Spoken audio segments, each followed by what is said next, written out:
አርእስተ ዜናም ጠቅላይ ሚኒስትር አብይ አህመድ የአድዋ ድል የኢትዮጵያንን የማይቀየር አቋምና አቅም ያሳየ ድል ነው ሲል ገለጹ። ጠቅላይ ሚኒስትሩ ለ130ኛው የአድዋ ድል በዓል የእንኳን ደረሳችሁ መልእክት አስተላልፈዋል።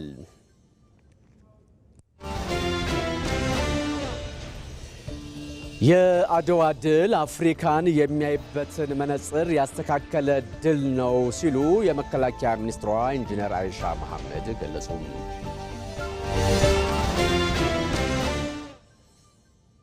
ወጣቱ የአድዋን ድል በሚገባው ልክ እየዘከረ የራሱን ዘመን የአድዋ ታሪክ መስራት እንዳለበት የአዲስ አበባ ከንቲባ አዳነች አቤቤ ገለጹ። ከውጭ የዜና ምንጭ የኢራኑ ጠቅላይ መሪ አያቶላህ አሊ ሆሜኒ ግድያን ተከትሎ በኢራንና በእስራኤል በኩል የሚደረጉ ጥቃቶች ተባብሰው መቀጠላቸውን የዓለም መገናኛ ብዙሃን እየዘገቡ ነው። የተባበሩት መንግስታት ድርጅት ዋና ጸሐፊ ደግሞ ከባድ ስጋት የደቀነው ይህ ጦርነት ወደ ከፋ ደረጃ ሊደርስ ይችላል ብለዋል።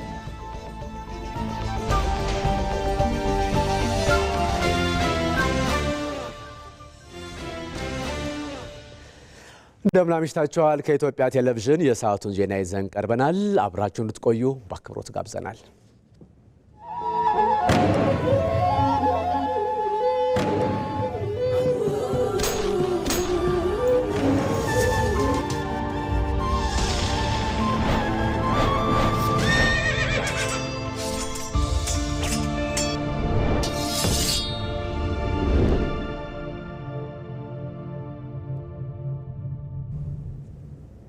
ተመስገን በየነ ነኝ።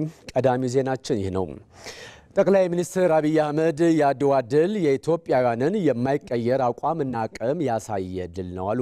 የአድዋ ድል በዓል የኢትዮጵያውያንን አቅምና አቋም እንደገለጠ ሁሉ ዛሬም በጸና አቋም የኢትዮጵያን ሁለንተናዊ አቅም የምንገልጥበት ጊዜ ነው ሲሉ ጠቅላይ ሚኒስትር አብይ ለ130ኛው የአድዋ ድል በዓል የእንኳን አደረሳቸው መልእክታቸውን አስተላልፈዋል። በሰለሞን ኃይለ ኢየሱስ ይቀርባል።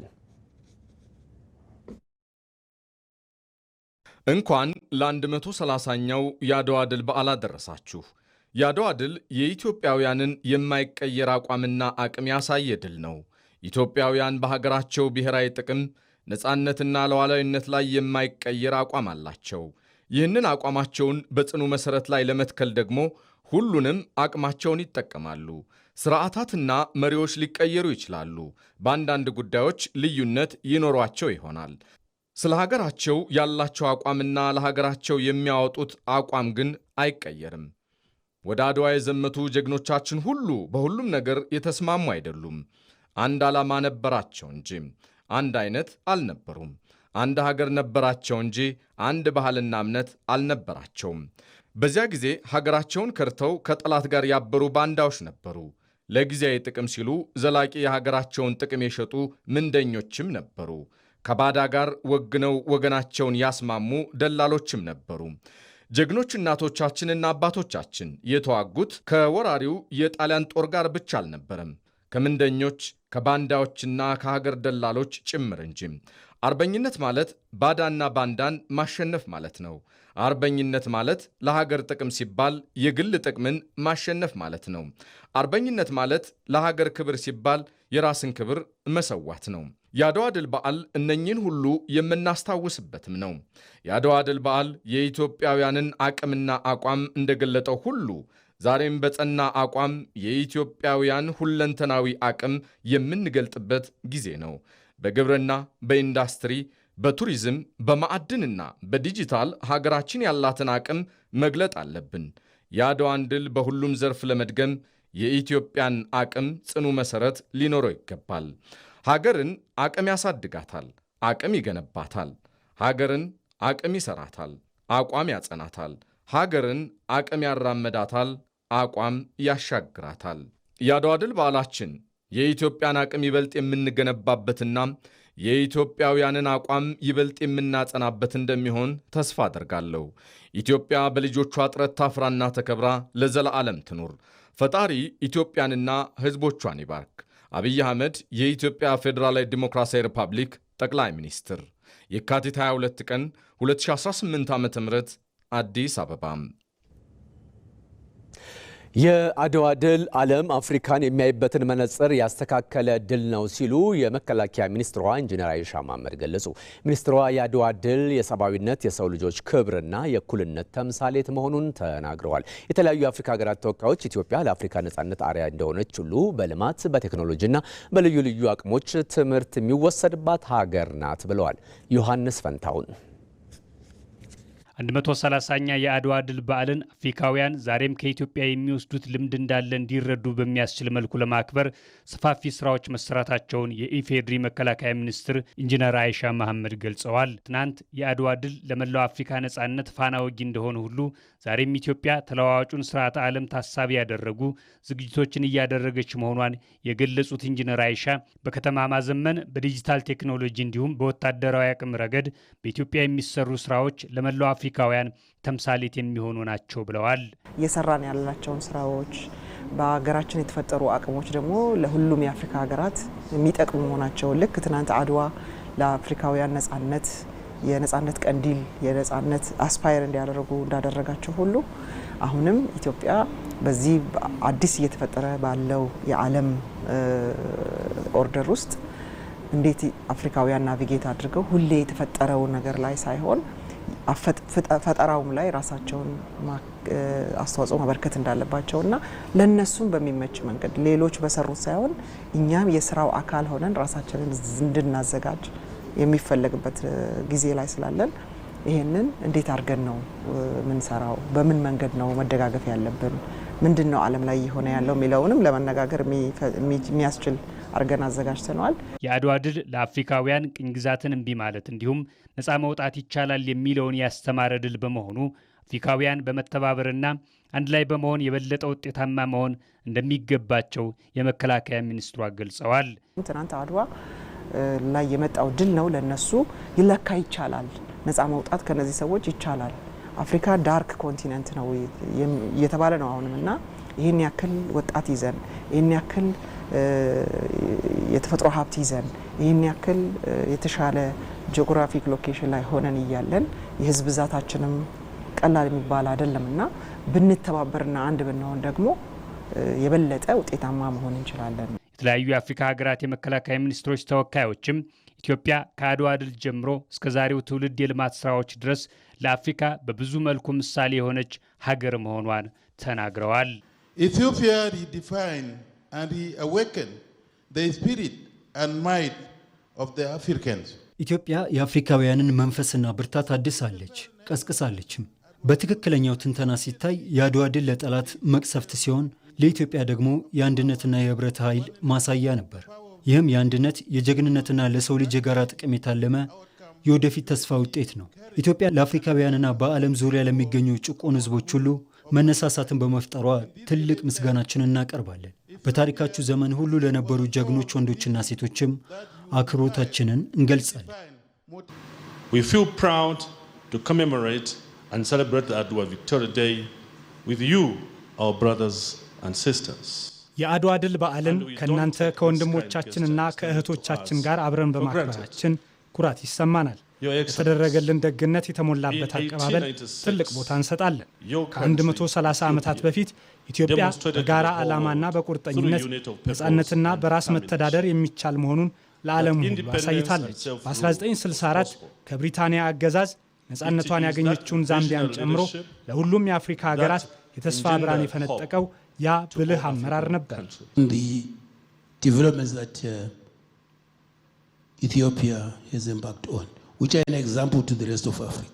ኢትዮጵያ የጀመረቻቸው የልማት ስራዎች ለቀሪው የአፍሪካ ክፍል ምሳሌዎች ናቸው። ስለ ታላቁ የህዳሴ ግድብ፣ ስለ አረንጓዴ አሻራ፣ ስለ ምግብ ራስን የመቻል ጥረት፣ ስለ ሰው ሰራሽ አስተውሎትና ስለ ኢንዱስትሪ ልማት ተነስቷል። እኛ አፍሪካውያን ከኢትዮጵያ ጋር በሚኖረን የልምድ ልውውጥና የትምህርት መርሃ ግብሮች ተጠቃሚ መሆን የምንችል ሲሆን የህዝቦቻችንን እድል መቀየር እንደሚቻልም ትምህርት እንወስዳለን። 130ኛው የአድዋ ድል በዓል የተለያዩ ሀገራት ተወካዮችና ተጋባዥ እንግዶች በተገኙበት ከአኩሪ ታሪክ ወደ ብሩህ አድማስ በሚል መሪ ቃል ይከበራል። ይህ በእንዲህ እንዳለ 130ኛውን የአድዋ ድል በዓል ምክንያት በማድረግ የተለያዩ አፍሪካ ሀገራት መከላከያ ሚኒስትሮች፣ ወታደራዊ አታሺዎች፣ አምባሳደሮች፣ የአፍሪካ ህብረትና የተባበሩት መንግስታት ተጋባዥ እንግዶች በመከላከያ ሚኒስቴር አስተባባሪነት የተለያዩ የፌዴራል ተቋማትን ጎብኝተዋል። የእንጦጦ ፓርክ፣ የሳይንስ ሙዚየም፣ የአድዋ ድል መታሰቢያ ሙዚየም፣ አርቲፊሻል ኢንተለጀንስ እና የፌዴራል ፖሊስ ስማርት ፖሊስ ስቴሽን ደግሞ የተጎበኙ ተቋማት ናቸው። የየሀገራቱ መከላከያ ሚኒስትሮችና ወታደራዊ አታሺዎች በኢትዮጵያ ተጨባጭ ለውጥ እያመጣች ስለመሆኑ ተናግረዋል። Ethiopia is well progressing a lot. Everybody is interesting. ኢትዮጵያ በለውጥ ላይ ናት። ሁሉም ነገር ጥሩ ነው። ከዓመታት በፊት አዲስ አበባ እንደዚህ አልነበረችም። አሁን ከተማዋ አስደናቂ ሆናለች። የልማት ስራዎች በፍጥነት እየተከናወኑ ነው። ሁሉም ሰው በዚህ ልማት እየተደነቀ ነው። It's very inspiring to see the kind of renewal and development that is taking place in Addis Ababa. በአዲስ አበባ ወንዞች የጸዱበትን ሁኔታ ማየት በጣም አስደናቂ ነው። ለወንዞች የተደረገው እንክብካቤ በጣም የሚያስገርም ነው። የተበከሉ የነበሩ ወንዞች ወደ መዝናኛ ፓርክነት ተቀይረዋል። ማየት ማመን ነው። ሁሉም የአፍሪካ ሀገራት ወይም የሌላው ዓለም ሀገራት ወንዞችን እንዴት ወደ ቱሪስት መዳረሻነት መቀየር እንደሚቻል የሚማሩበት ይመስለኛል። ሌላው ያስገረመኝ የዚህ ሙዚየም ግንባታ ነው። ሙዚየሙ በጣም ውብና አስተማሪ ነው። መጪው ትውልድ የዚህ ዘመን አመራር ባለራዕይና ለሀገሩ ጥቅም አርቆ አሳቢ መሆኑን የሚመሰክርበት እንደሚሆን እርግጠኛ ነኝ። አዲስ አበባ has changed remarkably, especially through the green legacy. አዲስ አበባ በአስገራሚ ለውጥ ላይ ናት። በተለይም በአረንጓዴ አሻራ ከተማዋ ተለውጣለች። ዘመናዊ ህንፃዎች እየተገነቡ ነው። ወንዞች ለኑሮ ተስማሚ በሚሆን መልኩ ጽዱ መደረጋቸው የነዋሪዎችን የኑሮ ሁኔታ የሚቀይር ነው። ሳይንስ ሙዚየም ደግሞ ኢትዮጵያ በቴክኖሎጂ ዘርፍ ወደፊት እየገሰገሰች መሆኗን አመላካች ነው። የኢትዮጵያን ሁኔታ ያገናዘቡ ቴክኖሎጂዎች የምግብ ዋስትናዋን ለማረጋገጥ የሚረዱም ናቸው። የአዲስ አበባ ከንቲባ አዳነች አቤቤ ወጣቱ የአድዋን ድል በሚገባው ልክ እየዘከረ የራሱን ዘመን የአድዋ ታሪክ መስራት እንዳለበት አሳሰቡ። 130ኛው የአድዋ ድል በዓል በአዲስ አበባ ከተማ ደረጃ ከወጣቶች ጋር የፓናል ውይይት በማድረግ ነው የተከበረው። ይመራደም መቼም ቢሆን ህያው ነው፣ የማይደበዝዝ ታሪክ የማይረሳው ድል። የአድዋ ድል ኢትዮጵያውያን አሁንም ድረስ ሀገር በምትፈልጋቸው የጋራ ጉዳዮች ሚስጢሩን እየመዘዙ እየመነዘሩ የሚጠቀሙበት ታላቅ የጥቁሮች የነጻነት ቀን ድል ነው። 130ኛ ዓመት በዓሉን ምክንያት በማድረግ የአዲስ አበባ ከተማ አስተዳደር ከወጣቶች ጋር የተለያዩ ውይይቶች በማድረግ አሳልፎታል። የአድዋ ድል ጀግኖች የተጋድሎ ታሪክ በሚመጥነው ከፍታ ልክ እንዲዘከር በተገነባው የአድዋ ድል መታሰቢያ የተካሄደው የፓናል ውይይት ለወጣቶቹ ልዩ ስሜትን ፈጥሯል። መዲናዋ አዲስ አበባ እየተለወጠች ያለበት ፍጥነት አግራሞትን እንደፈጠረባቸው የተናገሩት ወጣቶቹ ከነሱ አልፎ ሀገር ሊቀይሩ በሚችሉ የልማት ስራዎች ላይ ለመሳተፍ ጽኑ አቋማቸውንም ገልጸዋል። የዓለም ዱባይ ናት አዲስ አበባ። ዓለም ላይ የምናየውን ነገር እያየን ነው። ክብር ከንቲባ ዱባይ ሄጄ የሚገርማችሁ ሼፊልድ ሄጄ ነበር እና ፏፏቴ ሳይ ፎቶ እየተነሳው የሄድኩበትን ዓላማ ረሳሁት። በቃ ብርቅ ሆኖብኝ ዛሬ ልጆቼ ብርቅ አይሆንባቸውም የትኛውም ዓለም ቢሄዱ። ይህ ትውልድ ብዙ አድዋዎች አሉት። አባይ የጠብታዎች ድምር ውጤት፣ የአንድነታችን የህብረታችን ውጤት ነው። አባይ አለን፣ ኮይሻን እየሰራን ነው። በዚህ የማዳበሪያ በዛኛው ነዳጅ አለን። ስለዚህ የኛ አድዋ አንድ አይሆንም። ጀግኖች ልጆቿ በጠላት እጅ ገብታ እንዳትወረር በጽናት ጠብቀው ያቆዩት ኢትዮጵያ በአድዋ ድል ከፍታ ልክ ሳትዘልቅ ድህነትን ማሸነፍ ግን ሳይቻል ቀርቷል። አድዋን ያህል መራር ትግል ያሳካ ትውልድ መልሶ በውስጥ ሽኩቻ ተጠምዶ ስለምን ሀገሩን ማሳካት ተሳነው? ከንቲባዋ በቁጭት ያነሳሉ። ለምን ድሃ ሆን? ለምን ተጎሳቆል? አድዋን የሚያክል ታሪክ ከህይወት በላይ ምን የሚያጓጓ ነገር አለ? የህይወት መስዋዕትነትን የከፈለ ያ ጀግና ትውልድ ምን ሆኖ ነው ኢትዮጵያ እንደገና ወደ ልመና ኢኮኖሚ ሉዓላዊነቷን አጥታ ብዙ ውርደት? በዲክሽነሪያቸው ምን ብለው ጻፉልን? ድርቅና ረሃብ አይደለም? ለምን ምን ስንሰራ ምን ሆነን ነው?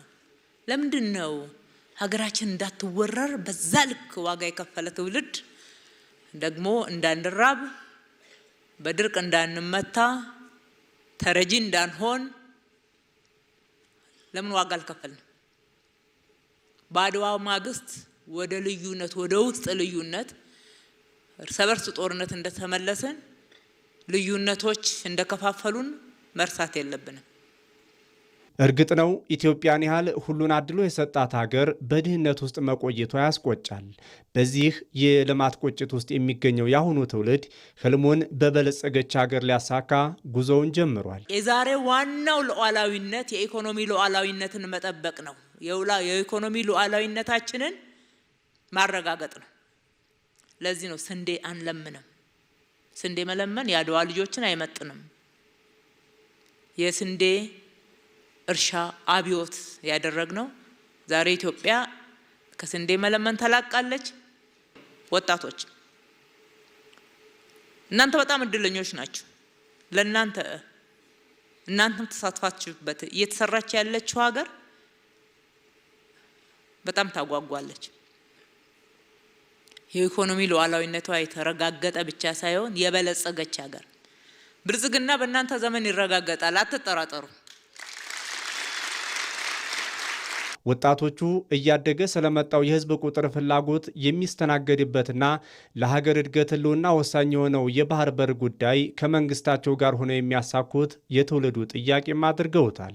የቀይ ባህራችን የአሰብ ጉዳይ አይቀረ ነውና ከፊታችን ያለው የትልቅ ስራ የሚፈልግ ቀይ ባህር አሰብን ለማስመለስ ወጣቶች ቆርጠን መነሳት ያስፈልጋል። ህጋዊም ፍትሃዊም ጥያቄ ነው። ይሄ የዓለም ህዝብም አካባቢ ያሉ ሀገሮችም ይረዱታል ብለን እናምናለን። ይሁንና ይሄ ሳይሆን ከቀረስ የሚለው ጉዳይ ወጣቶች እንዳነሳችሁት ለኢትዮጵያ ተሻጋሪ ጥቅሞች በጋራ መዘጋጀት ያስፈልገናል።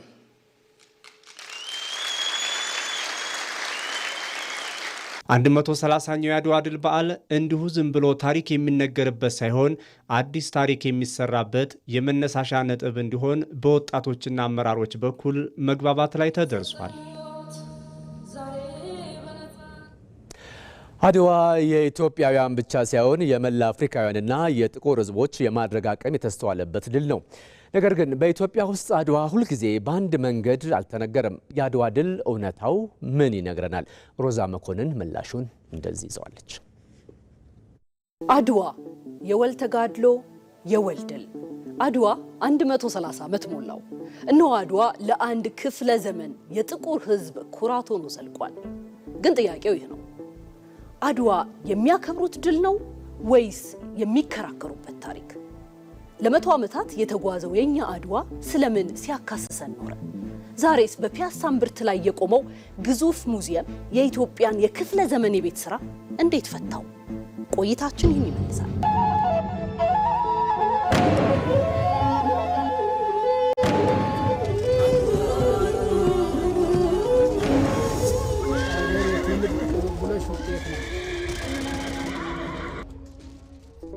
ከአፍሪካ እስከ ካሪቢያን፣ ከአሜሪካ እስከ አውሮፓ አድዋ አንድ ጦርነት ብቻ አልነበረም።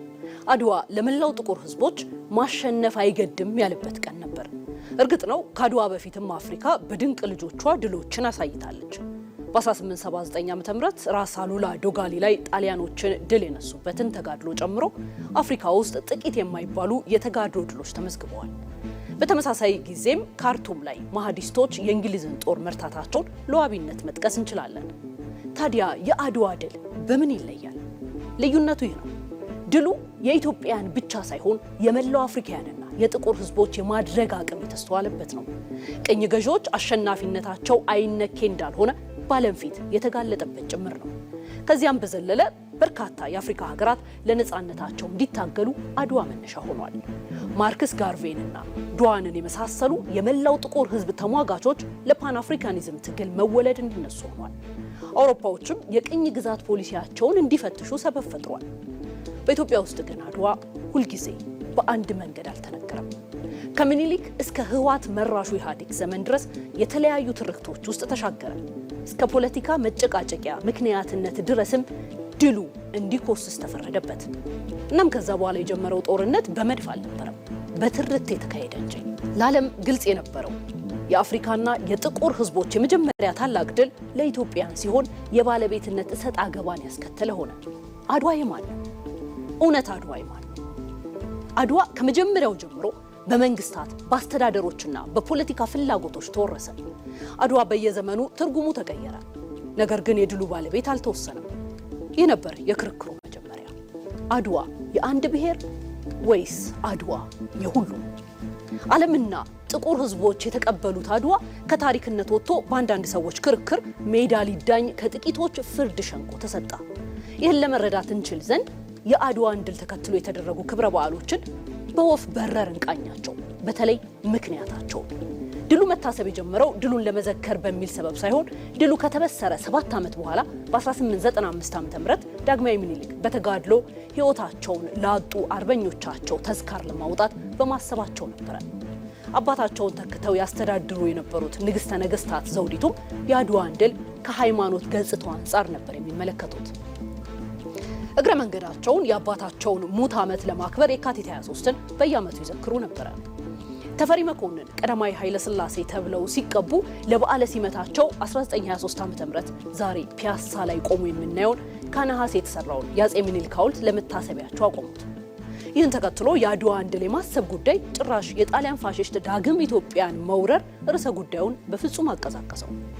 መኮንን ሀብተወልድ ባቋቋሙት የኢትዮጵያ ሀገር ፍቅር አርበኞች ማህበር ውስጥ በህቡ ከሚደረጉ ትንንሽ ዝግጅቶች በስተቀር የአድዋ ድል በወረራው ምክንያት ፍጹም ተዘንግቶ ቆየ። የአድዋ ድል የብሔራዊ ድል ሆኖ እንዲከበር በነጋሪት ጋዜጣ ህግ ሆኖ የጸደቀው በ1933 ዓ.ም ንጉሱ ከስደት እንደተመለሱ ነበር። ንጉሱም በዓሉን የሚያከብሩት በቅዱስ ጊዮርጊስ ቤተክርስቲያን ቅጥር ግቢ ውስጥ ነበር። የማክበሩም ዓላማ ይበልጥ አትኩሮቱ የዳግማዊ ምኒልክ ማንነት በትክክል ማስቀጠል የሚችሉ ንጉስ ብቻ እንደሆኑ እንዲገነዘብ ህዝቡ እንዲያውቅ ለማድረግ ያተኮረ ነበር። ያንን ተከትሎ የደርግ መንግስትም የአድዋን ድል ከኢምፔሪያሊስቶች ጋር የሚያደርገው ትግል ማሳያ ለማድረግ ሞክሯል። በዘመነ ህወሓት መራሹ ኢህአዴግም የአድዋ ድል የመጨቃጨቂያና የንትርክ ምንጭ ሆኖ ቆይቷል። የድሉ ባለቤት ማን ነው ከሚለው ጥያቄ አንስቶ የአድዋን ድል ለአድዋ ሰዎች ለማድረግ አባዜም ብዙዎችን ለእስር የዳረገበትም አጋጣሚ ነበር። በአንጻሩ የአድዋ ድል የሁላችንም ድል ነው፣ አቃፊ ነው የሚል መልእክት ለማስተላለፍ ጉዞ አድዋ በሚል ንቅናቄ ወጣቶች አድዋ ድረስ በእግር የሚያደርጉት ጉዞ የተጀመረው በዚህ ወቅት ነበር። የአድዋ ድል እንዲህ ሲያጨቃጭቀንና ሲያነታርከን ቆይቶ እልባት ያገኘው መቼ ነው የሚል ጥያቄ መነሳቱ አይቀርም። መልሱ ግልጽ ነው። አድዋ ሲነገር ሳይሆን ሲታይ፣ የአድዋ ድል መታሰቢያ ሙዚየም በፒያሳ ሲከፈት፣ ሙዚየሙ አድዋ የማንም ብቻ ሳትሆን የሁሉም ናት ሲል ነው አድዋ መድመቅ፣ አድዋ የመክበር ፍካት የጀመረው። በ3.3 ሄክታር ስፋት ፒያሳ ላይ የተገነባው የአድዋ ድል መታሰቢያ ሙዚየም የዛሬ 2 ዓመት ገደማ ተመርቆ አገልግሎት መስጠት ጀምሯል። መንግስት በዓሉን የሚመጥን ስፍራ እንዲኖረው ትኩረት ሰጥቶና ተገቢውን ወጪ በማውጣት ነበር ሙዚየሙን ያሰራው። አድዋ የኢትዮጵያን ድል ማሳያ ብቻ ሳይሆን የመላው አፍሪካውያንና ጥቁር ህዝቦች ድል መሆኑን እንዲያሳይ ተደርጎ ሙዚየሙ በፓን አፍሪካኒዝም መንፈስ ተቃኝቷል። የአድዋ ድል የጭቅጭቅና የንትርክ ምንጭ ሳይሆን መላው የኢትዮጵያ ህዝብ እኩል የሚያስማማ እንዲሆንና የወል ትርክት እንዲፈጥር ሙዚየሙ ከፍተኛ ሚናውን ተጫውተዋል። ዛሬ ላይ ከ275,000 በላይ ሰዎች ይህንን ድንቅ ሙዚየም ጎብኝተውታል። ከዚህ ውስጥ የውጭ ሀገር ዜጎችና ነገ ሀገራቸውን የሚረከቡና ሌላ የአድዋ ድልን በዓለም አደባባይ ዳግም የሚያስመዘግቡ የኢትዮጵያዊ ህፃናትም በጉብኝቱ ተሳትፈዋል። የዓለም ሀገራት ፕሬዝዳንቶች፣ ዲፕሎማቶች፣ የፓን አፍሪካኒዝም አቀንቃኞች አድዋን እንደ ትልቅ መልእክት ተረድተው ጎብኝተውታል። መልእክቱም ግልጽ ነው። የአድዋ አከባበር ላይ ለዘመናት ተከፍቶ የነበረው የትርክት ጦርነት ማብቂያውን የሁላችን ህብረት ውጤት መሆኑን በሚያመላክተው የአድዋ መታሰቢያ ሙዚየም መቀመጫውን አግኝቷል። እናም ካሁን ወዲህ የአድዋ ድልን ስናከብር አንድ የአድዋን ተጋድሎና ድል ዓመት እየተጠበቀ የምናከብረው ሳይሆን የዘወትር ጉዳያችን መሆኑን ያስገነዝበናል። ሁለት እኛ ኢትዮጵያውያን በሀገራችን ሉዓላዊነትና ነፃነት ከመጡብን ዛሬም ድረስ በጋራና በአንድነት የምንቆም ህዝቦች መሆናችንን ያሳያል። ሲቀጥል የአድዋ ተጋድሎ ድል የኢትዮጵያን ድል ብቻ ሳይሆን የመላው አፍሪካውያንና የጥቁር ህዝቦች ድል መሆኑን ለዓለም ህዝብ በየቀኑ እያሳየን የምንዘልቅበት ነው። ዋነኛው ግን አሁን ኢትዮጵያ በጀመረችው የእድገት ጉዞ አድዋን መሰል ተደጋጋሚ ድሎችን ለዓለም ለማሳየት የምትችል ቆራጥ ህዝቦች ምድር መሆኗን ያረጋግጥልናል። አድዋ የወል ተጋድሎ፣ የወል ድል።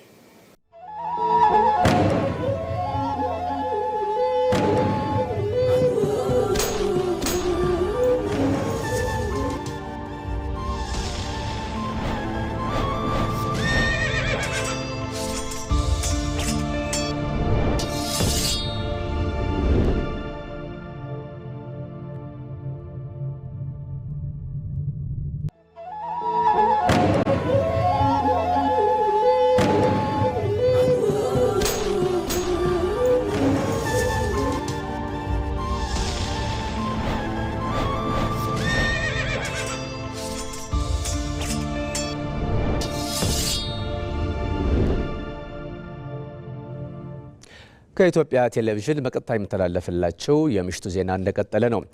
ጠቅላይ ሚኒስትር አብይ አህመድ ቅዱሱን የረመዳን ወር ምክንያት በማድረግ ዝቅተኛ የኑሮ ደረጃ ላላቸው የማህበረሰብ ክፍሎች የኢፍጣር መርሃ ግብር ማካሄዳቸውን ገለጹ። የዛሬው ኢፍጣር በመተዛዘን በፍቅር በአንድነትና ማህበራዊ ዋጋን ከፍ በማድረግ ተከናውኗልም ብለዋል። ስርዓቱን በተንቀሳቃሽ ምስል እንከታተል።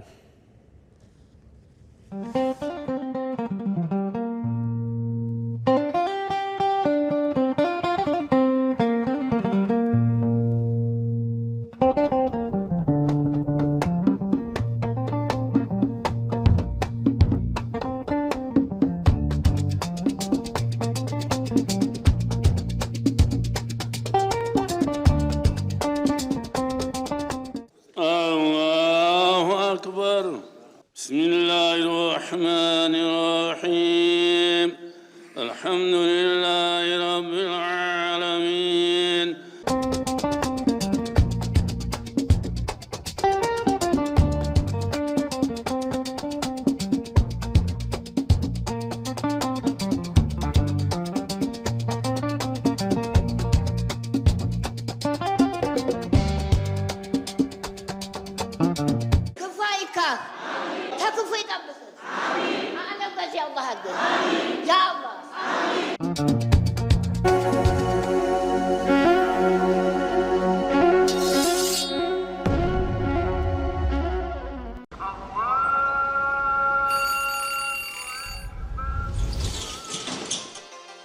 እነሆ ቸርነትና መተሳሰብ የሚጸናበት አንድ ሆነን የፈጣሪን ምሕረት የምንጠይቅበት ካለን አካፍለን አብሮነታችንን የምናጠናክርበት ልቦች የሚራሩበት እጆች የሚዘረጉበት የምንናፍቀው የረመዳን ወር መጣ።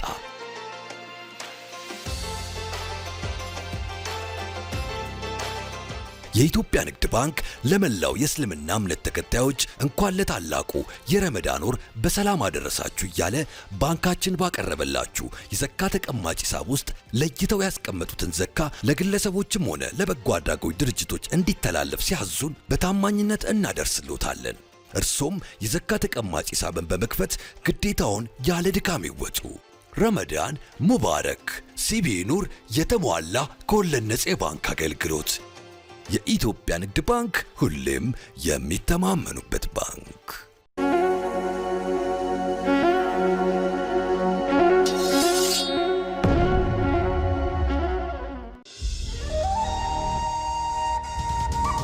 ከዜሮ ተነስቶም ዓለምን ያስደነቀ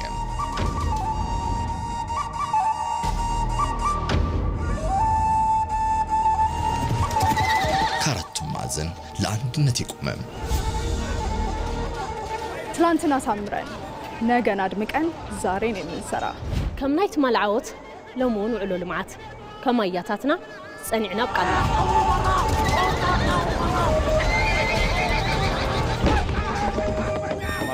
dareenka geesiyadu uu ku qolqolo biyo xireenka Abbaay cadwada labaadna lagu xaqiijiyo joogtayn shaqo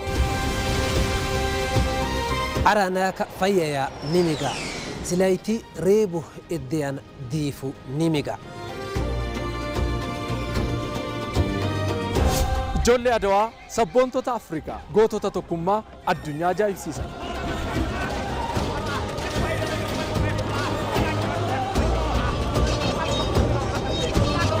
አድዋ የድላችን ምንጭ የስራችን ጉልበት።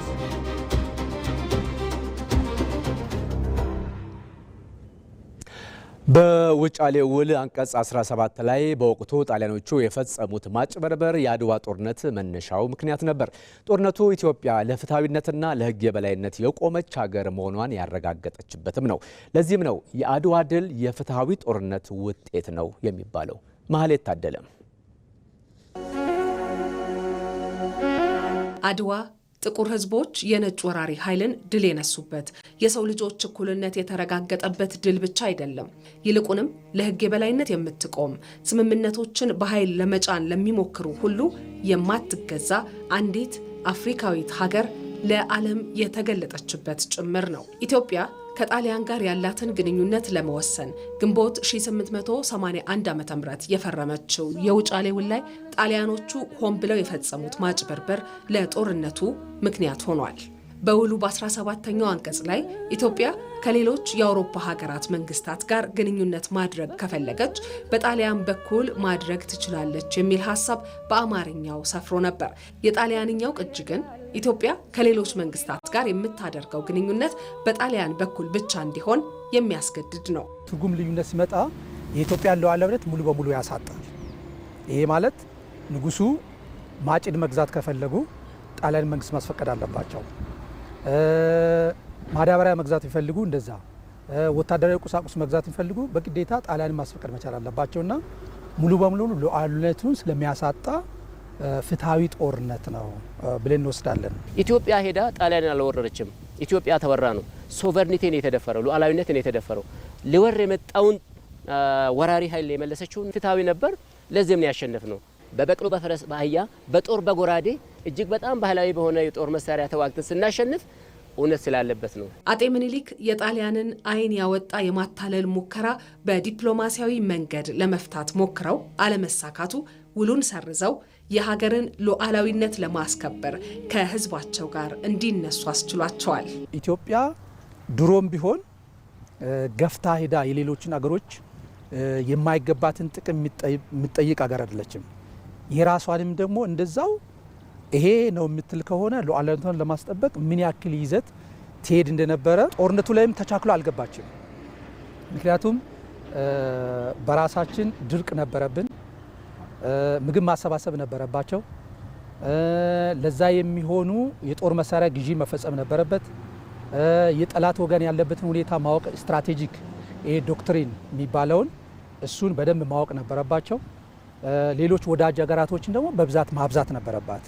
አይቀሬው ሲሆን አገርን ለማዳን የተሄደበት መንገድ ዛሬም ደግሞ ያለው ትውልድ ያንን እየደገመ ያለ ሂደት። ምንም እንኳን ኢትዮጵያውያን በጊዜው የነበራቸው ፍላጎት ከጣሊያኖቹ ጋር በትብብር የመስራት የነበረ ቢሆንም በዚያኛው ወገን የተፈጸመው ሕግን የጣሰና ስምምነትን ያፈረሰ ተግባር ግን ለአድዋ ድል መነሻ ከመሆን አልፎ ኢትዮጵያ ከሀገራት ጋር የሚኖራት ቀጣይ የግንኙነት መስመርም ተሰምሮበታል። ኢትዮጵያን የመሰልጠን ቴክኖሎጂን በዲፕሎማሲው በወታደራዊ ቁሳቁሱ ፍላጎቱ ነበራቸው አብሮ የመስራት ከጣሊያን ጋር።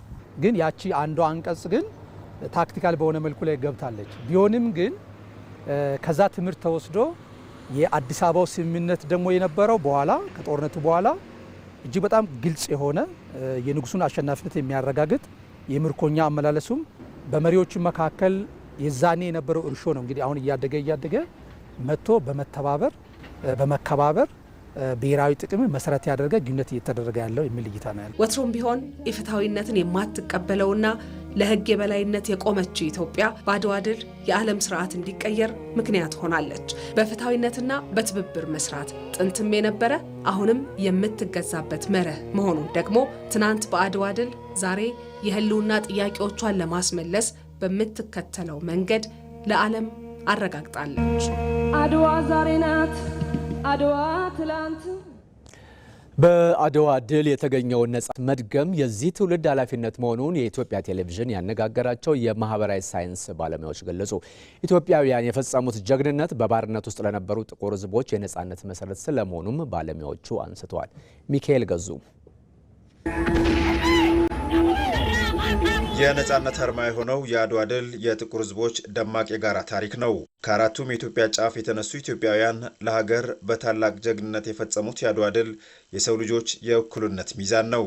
በምዕራብ ዓለም በተለይም በነጮቹ ዓለም ጥቁሮች የበታች ተደርገው እንደሚሳሉ፣ ያልሰለጠኑ ማህበረሰብ ተደርገው እንደሚሳሉ፣ ጥበብ እንደሌላቸው ተደርገው፣ እውቀት እንደሌላቸው ተደርገው፣ እምነትና ሃይማኖት እንደሌላቸው ተደርገው፣ የማህበረሰብ የጋርዮሽ ስርዓት እንደሌላቸው ተደርጎ የሚሳልበት በጣም በርካታ አጋጣሚዎችና ብዙ ትርክቶች የነሱን መዛግብት አጨናንቀዋል።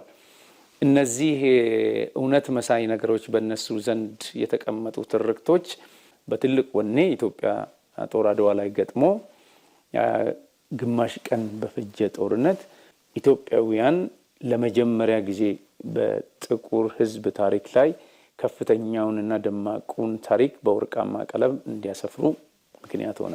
ዘመናዊ የጦር መሳሪያ ከታጠቀው የጣሊያን ጦር ጋር ተፋልመው ድል የተቀዳጁት የኢትዮጵያ ልጆች የአሸናፊነት ምስጢር ጽኑ የሀገር ፍቅር ስሜት ነው። እኛ በሰዓቱ የነበረን አቅምና የጣሊያን አቅም የሚመጣጠን አይደለም።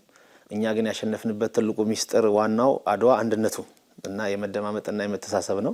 ህዝቡን መሪውን የሚያዳምጥ ነው፣ መሪውም ደግሞ ህዝቡን የሚያዳምጥ ነው። የዛን ሰዓት የነበረው የጽናት አንድነት፣ ፍቅርና መተሳሰብና ሀገርን የማስቀደም አንድነቱ ነው የማሸነፍ ሚስጥሩ። ድሉ በዓለም ዙሪያ በባርነት ውስጥ ለሚገኙ ጥቁር ህዝቦች የነጻነት ትግል መሰረት ተደርጎ ይወሰዳል።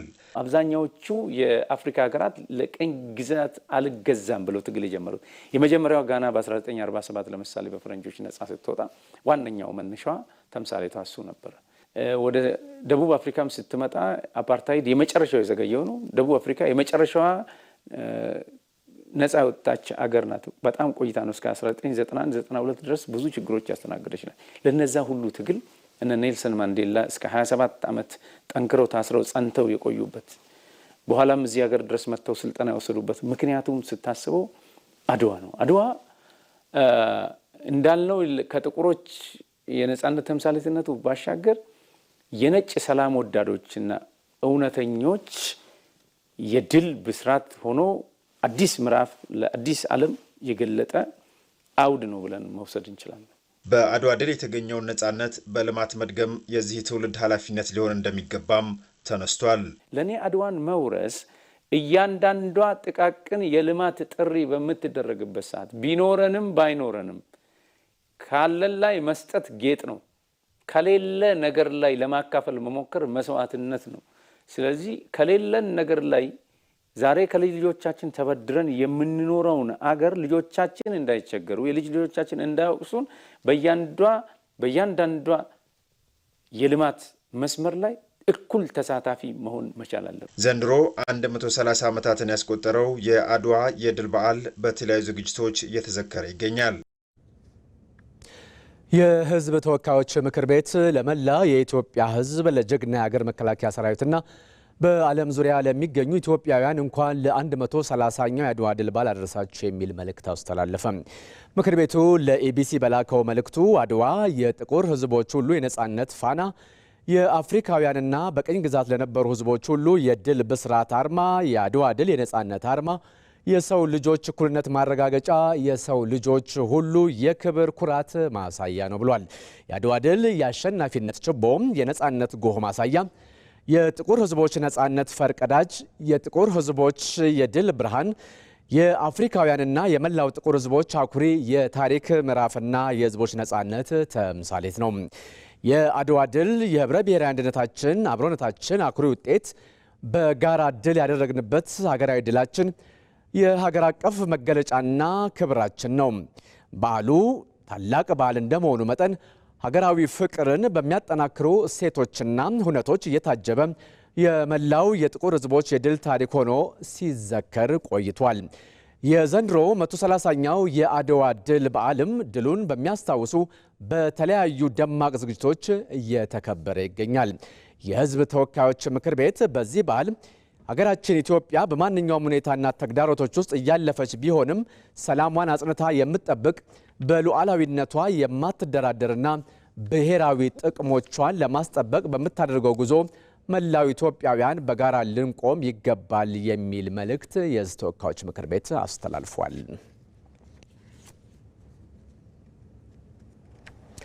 በቄለም ወለጋ ዞን ወደ ሰላማዊ መንገድ የተመለሱ የኦነግ ሸኔ ታጣቂዎች በተፈጠረላቸው የስራ ዕድል ተጠቃሚ መሆናቸውን ተናገሩ። በዞኑ የከተማ ልማትን ተግባራዊ የማድረግ ስትራቴጂ ተግባራዊ በመደረጉ ከ21 ሺህ በላይ ወጣቶች በወተት ላሞች እርባታ፣ በዶሮ እርባታ፣ በእንጨትና ብረታ ብረት ስራዎች ላይ ተሰማርተው ውጤታማ ስለመሆናቸውም ነው የተገለጸው። ብርቱካን አስናቀ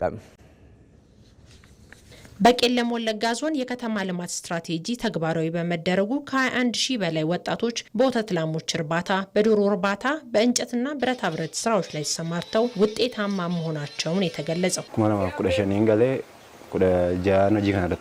በ2015 ነው ወደ ሰላም የመጣሁት። በ2016 ወደ ስራ ገብቻለሁ። ስራው ለኔ በጣም ጥሩ ነው። ሌሎች ሰዎችም ይህንን ተመልክተው ሊለወጡ ይችላሉ ብዬ አስባለሁ። አሁን ድረስ በጫካ የሚገኙም የሰላም አማራጭን መርጠው ወደ ስራ እንዲገቡ መልእክቴን አስተላልፋለሁ። በጊዳሚ ወረዳ ሰላማዊ መንገድን የመረጡ የኦነግ ሸኔ ታጣቂዎች መንግስት በፈጠረላቸው የስራ ዕድል ኑሯቸውን እያሻሻሉ መሆናቸውን ገልጸው በጫካ የቀሩትም ወደ ሰላማዊ መንገድ እንዲመለሱ ጥሪ አቅርበዋል። መንግስት እርቅ አድርጎልን ወደ ቤታችን ተመልሰናል። አሁን ደግሞ በክላስተር ተደራጅተን ወደ ስራ ገብተን እየሰራን እንገኛለን። መንግስት ያመቻቸልን ስራ ለኔ ጥሩ ሆኖልኛል። በጫካ ላሉት ትታችሁ ወደ ሰላም ተመለሱና ከመንግስት ጋር እርቅ አድርጉላለሁ። በከተማው የተለያዩ ክላስተሮች ተገንብተው ወጣቶችን በማሳተፍ ተጠቃሚ እያደረጉ ሲሆን ይህም ሌሎች በጫካ ያሉ ወጣቶች ያለውን ምቹ ሁኔታ በመጠቀም ወደ ሰላም አማራጭ እንዲመጡ የሚያደርግ ስለመሆኑ የጊዳሚ ከተማ አስተዳዳሪ አቶ መልካሙ ቸሩ ገልጸዋል።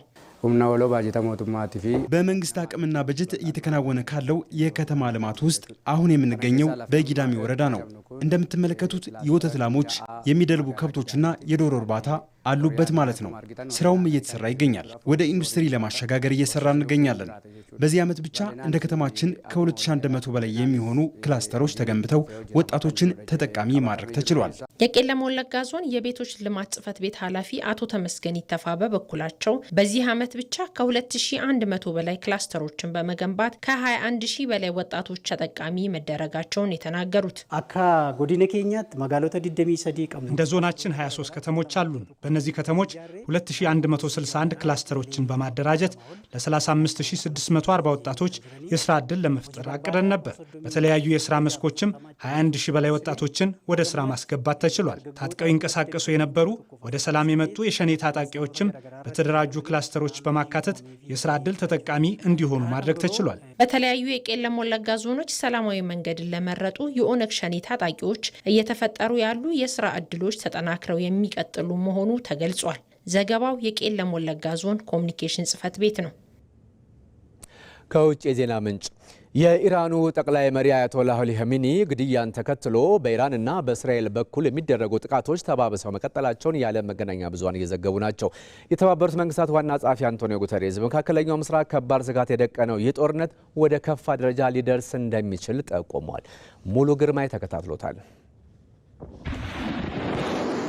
ከባዱ ጥቃት ከመፈጸሙ አስቀድሞ ለሳምንታት ኢራንና አሜሪካ ድርድር ሲያደርጉ ቆይተዋል። ኢራን የኒውክሌር ኃይል ባለቤት ልትሆን ተቃርባለች የሚለው ስጋት መቋጫ ሳያገኝ ድርድሩን ፍሬ ሳያፈራ ወደ ጥቃት አምርቷል። እስራኤልና አሜሪካ በአንድ ጎራ፣ ኢራን በሌላኛው በኩል ሆነው የከፈቱት ጦርነት አሁን ላይ እጅግ የተፋፋመና የጉዳቱን መጠን ከፍ ያለ ሆኗል። ከጥቃቱ በኋላ ዘርፈ ብዙ ክስተቶች ተፈጥረዋል።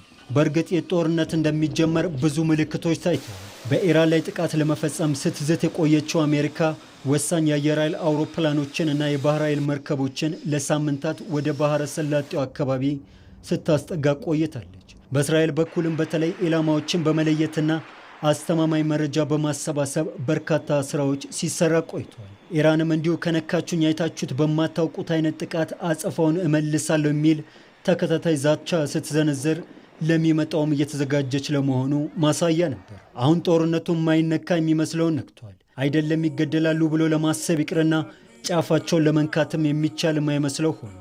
ኢራንን ታፍራ እንድትቆይ ያስቻሏት ብቻቸውን ለኢራን ክብር የቆሙት የበላይ ጠባቂዋ ጠቅላይ መሪዋ አያቶላ ሰይድ አሊ ሁሴን ሐምኒ ስራቸውንም ኑሯቸውንም በሚመሩት ግቢያቸው ሳሉ በሚሳኤል ጥቃት ተገለዋል። ከእርሳቸው ጋር ሴት ልጃቸው፣ የልጃቸው ባልና የልጅ ልጃቸውም አብረው ተገለዋል። አያቶላ አሊ ሐምኒ በአሜሪካና እስራኤል ጥምር ጥቃት ቅዳሜ ጠዋት መገደላቸው ተረጋግጧል። ብዙዎችም ሐዘናቸውን ገልጸዋል። ቀላል የማይባል በተለይም በስደት በተለያዩ የምዕራብ ሀገራት የሚኖሩ ኢራናውያን ደግሞ ደስታቸውን ሲገልጹ የሚያሳዩ መረጃዎችን ሲኤንኤንና ፎክስ ኒውስ የመሳሰሉ የዜና አውታሮች ለዓለም አጋርተዋል። ኢራንም ጠቅላይ መሪዋ መገደላቸውን በማረጋገጥ ለ40 ቀናት ሐዘን እንደምትቀመጥም አውጃለች። የ86 ዓመቱ የኢራን መንፈሳዊ መሪ አያቶላ በ1989 ነበር መሪነታቸውን ከቀድሞ አያቶላ ሩሆላ ሆሚኒ የተረከቡት። የኢራን መከላከያ ገንብተዋል። የጥንታዊ ስልጣኔ ሀገር ኢራንንም ከምዕራባውያን በተጻረረ መልኩ መርተዋል። ባለፈው ወር በኢራን ከተነሳው የኢራናውያን ህዝባዊ አመፅ ውጪ የከፋ ጊዜ አሳልፈው የማያውቁት አያቶላ አሊ ሐምኒ ሞት ለእስራኤልና ለአሜሪካ ተመኝተው ከነካችሁን አይታችሁት የማታውቁትን ክንዳችንን ትቀምሳላችሁ ሲሉ የዛቻ መልእክት ካስተላለፉ ሳምንት አልሆናቸውም። በእርግጥ አያቶላን የነጠቀው ጦርነት ከዚህ ቀደም እስራኤል በኢራን ላይ እንደከፈተችው የ12ቱ ቀናት ጦርነት አይነት አይደለም። ከዛም የከፋ ነው። የአሜሪካው ፕሬዝዳንት ዶናልድ ትራምፕ የስርዓት ለውጥ የሚያመጣና ኢራንን የሚቀይር ጥቃት እንደሚሆንም አስታውቀዋል። እየሆነ ያለውም ያ ይመስላል። በእርግጥ ኢራን የአያቶላን ግድያ እንደምትበቀልም አስታውቃለች። ከኢራኑ ጠቅላይ መሪ ባለፈ ኢራን 40 የሚጠጉ ወታደራዊ አዛዦችና መንግስታዊ ባለስልጣናትን በጥቃቱ መነጠቋንም እየተነገረ ነው። በእስራኤልና አሜሪካ ጥምረት የተከፈተባትን የሚሳኤል ጥቃት ውርጅብኝን ተከትሎ ጠንከር ያለ አጸፋዊ እርምጃ እየወሰደች ነው የምትገኘው። በዙሪያዋ ባሉ የአሜሪካ የጦር መንደሮች ላይም ከፍተኛ ጥቃት ሰንዝራለች። የተባበሩት አረብ ኤሜሬት፣ ኳታር፣ ባህሬን፣ ኩዌት እና በዙሪያዋ ባሉ ከ20 በላይ የአሜሪካ የጦር መንደሮችን ከኢራን ጥቃት ተሰንዝሮባቸዋል። ባህሬን ላይ የተሰነዘረው የከፋ መሆኑንም የዓለም መገናኛ ብዙሃን እየዘገቡ ነው። ዱባይ ላይ ነዋሪዎች በሚበዙበት ቀጠና ሳይቀር ጥቃት ተሰንዝሯል። የተባበሩት መንግስታት ድርጅት በኒውዮርክ ባደረገው ጠቅላላ ስብሰባ ዋና ጸሐፊ አንቶኒዮ ጉተሬዝ የዓለም አቀፍ ሰላምና መረጋጋት ተናግቷል ሲሉም ተደምጠዋል። በዓለም አቀፍ ሰላምና ደህንነት ላይ ከባድ ስጋት እያየን ነው። ወታደራዊ እርምጃ ማንንም አካል ሊቆጣጠረው የማይችለውን ተለዋዋጭ በሆነው ቀጠና ውስጥ የመቀጣጠል አደጋን ያመጣል። ግልጽ ላድርገው፣ እንዲህ አይነት ዓለም አቀፍ አለመግባባቶችን በሰላማዊ መንገድ ለመፍታት የሚያስችል አማራጭ የለም። አያቶላ አሊ ሀመኒ ሞት የእግር እሳት የሆነባት ኢራን የሰላ ጥቃት መሰንዘሯ እንደምትቀጥልም አስታውቃለች። በዛሬው ዕለትም የአያቶላ አሊ ሀመኒን ግድያ ተከትሎ ኢራንና እስራኤል እንደ አዲስ ጥቃት መፈጸምን ቀጥለዋል። በእስራኤል ጥቃትም በቴሄራን ከፍተኛ ፍንዳታዎች መሰማታቸውን የኢራን መገናኛ ብዙሃን እየዘገቡ ነው። ኢራንም በእስራኤልና በመካከለኛው ምስራቅ አገራት ያነጣጠሩ አጸፋዊ ጥቃቶችንም እየወሰደች ነው። ወታደራዊ ኃይሉን ሲመሩ የነበሩት ጀነራል መሐመድ ፓክፑር እስራኤልና አሜሪካ ኢራን ላይ በፈጸሙ ጥቃት መገደላቸውን ተከትሎ አህመድ ቫሂድ የኢራን እስላማዊ አብዮታዊ ዘብ አዲስ ዋና አዛዥ ሆነው ተሹመዋል። አብዮታዊ ዘቡ ኢራን ውስጥ ወታደራዊ፣ ፖለቲካዊና ኢኮኖሚ ኃይሎችን የሚያንቀሳቀስ ዋናው ኃይል ነው። የኢራን ውጭ ጉዳይ ሚኒስትር አባስ አርጋቺ እንዳስታወቁትም ከአያቶላ አሊ ሀመኒ ግድያ ተከትሎ ጊዜያዊ ሽግግር ካውንስል መቋቋሙንና ጊዜያዊ ጠቅላይ መሪውም አያቶላ አሊ ሬዛ አራፊ ሆነው ተሹመዋል። የኢራን መንግስትም እየተጠናከረ የመጣውን ጥቃት የዜጎችን ሕይወት እንዳይቀጥፍ የመዲናዋ ነዋሪዎች ከተማዋን ለቀው እንዲወጡም ጥሪ አቅርበዋል። ይህ ጦርነት በቀጠናው ብቻም ሳይሆን በዓለም ዙሪያ የከፋ ቀውስ እንዳያስከትል ተሰግቷል። የመካከለኛው ምስራቅ የአየር ክልል በመዘጋቱም በረራዊ ተሰርዟል።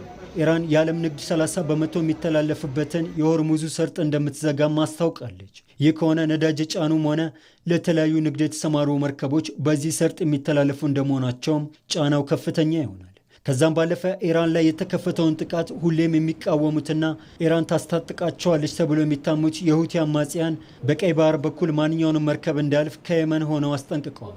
ይህ ለዓለም የንግድ ስርዓትም ምን ማለት እንደሆነ ይታወቃል። ሁሉም ሀገራት በተጠንቀቅ ቆመዋል። የሚሆነውንም እየጠበቁ ይመስላል። ዓለም ሶስተኛውን የዓለም ጦርነት ለማዋለድ በሂደት ላይ እንዳለችም አይነት ሆኗል። ምርጫችሁ ስላደረጋችሁን እናመሰግናለን። ከኢትዮጵያ ቴሌቪዥን የምሽቱን ዜና በዚሁ አጠናቀቅን። ተመስገን በየነ ነኝ። ሰላም።